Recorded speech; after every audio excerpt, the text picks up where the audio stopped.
প্রিয় ভাই বোনেরা, এই মাসের 12 তারিখে নির্বাচন।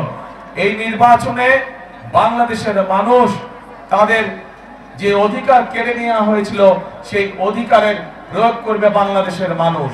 বাংলাদেশের মানুষ গত 1 যুগ ধরে তাদের কাছ থেকে যে রাজনৈতিক অধিকার, কথা বলার অধিকার কেড়ে নেওয়া হয়েছিল সেই অধিকার বাংলাদেশের মানুষ প্রয়োগ করবে। প্রিয় ভাই বোনের, এই মাঠের মধ্যে যে লক্ষ লক্ষ মানুষ আপনারা আজকে উপস্থিত হয়েছেন, এই মঞ্চের পাশে ছোট্ট একটি মঞ্চ আছে যেখানে কয়েকজন মানুষ বসে আছেন।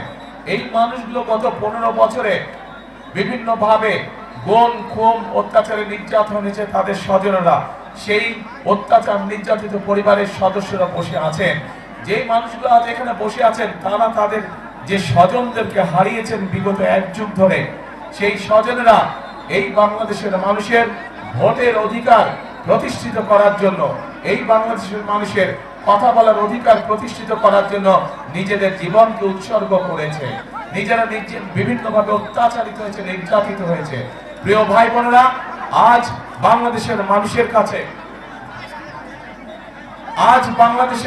মানুষের সামনে সেই হারিয়ে যাওয়া যে অধিকার, সেই অধিকার প্রয়োগ করার সময় এসেছে। যে মানুষগুলো যারা জীবন দিয়েছে, যারা বিভিন্নভাবে অত্যাচারিত নির্যাতিত হয়েছে, তাদের সেই মূল্যায়নকে কখনো বৃথা দিতে দেওয়া যায় না। এবং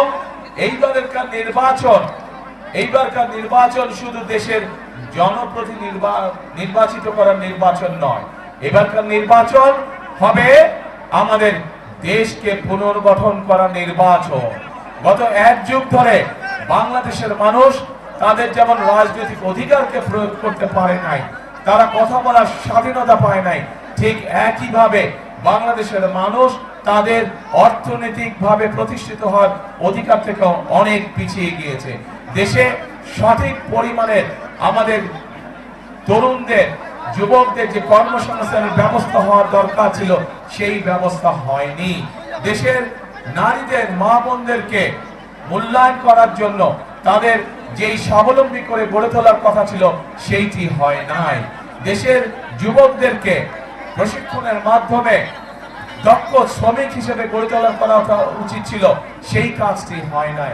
দেশের কৃষকদের অর্থনৈতিক মেরুদণ্ড সহযোগিতা করার জন্য, অর্থনৈতিকভাবে সহযোগিতা করার জন্য যে সহযোগিতা করা উচিত ছিল সেই কাজটিও করে নাই বিগত স্বৈরাচার সরকার। প্রিয় ভাই বোনেরা, আজ সময় এসেছে আমরা 12 তারিখের নির্বাচনে যেমন জনগণের প্রতিনিধিকে নির্বাচিত করব, একইভাবে আমরা দেশ পুনর্গঠনের কাজে হাত দেব। প্রিয় ভাই বোনেরা, বাংলাদেশের অর্ধেক জনসংখ্যা হচ্ছে নারী। এই নারীকে যদি আমরা আমাদের কর্মের সাথে সম্পৃক্ত করতে না পারি তাহলে কোনোভাবেই দেশকে এগিয়ে নিয়ে যাওয়া সম্ভব না। সেই জন্যই আপনারা দেখেছেন দেশনেত্রী খালেদা জিয়া যখন দেশ পরিচালনার দায়িত্বে ছিলেন তখন তিনি বাংলাদেশের মেয়েদের শিক্ষা ব্যবস্থাকে বিনামূল্যে ছড়িয়ে দিয়েছিলেন। আজ বাংলাদেশের হাজারো লক্ষ কোটি নারী শিক্ষার আলোয় আলোকিত হয়েছে, কিন্তু এই নারী, এই মা বোনদেরকে আমরা অর্থনৈতিকভাবে স্বাবলম্বী করে গড়ে তুলতে চাই। এবং সেজন্যই আমরা চাই যে এই যে বাংলাদেশের প্রত্যেকটি ঘরে ঘরে গৃহিণী যারা আছেন, যারা ঘরে কর্ত্রী, তাদের কাছে আমরা ফ্যামিলি কার্ড পৌঁছে দিতে চাই প্রত্যেকটি ঘরে, প্রত্যেকটি নারীর কাছে। এই ফ্যামিলি কার্ডের অধিকার হবেন এই দেশের মায়েরা, এই ফ্যামিলি কার্ডের অধিকার হবেন এই দেশের নারীরা।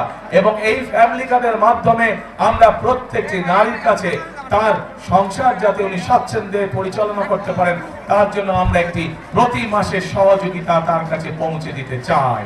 এই ফ্যামিলি কার্ডের মাধ্যমে আমাদের দেশের নারীরা ধীরে ধীরে অর্থনৈতিকভাবে স্বাবলম্বী হয়ে উঠবে।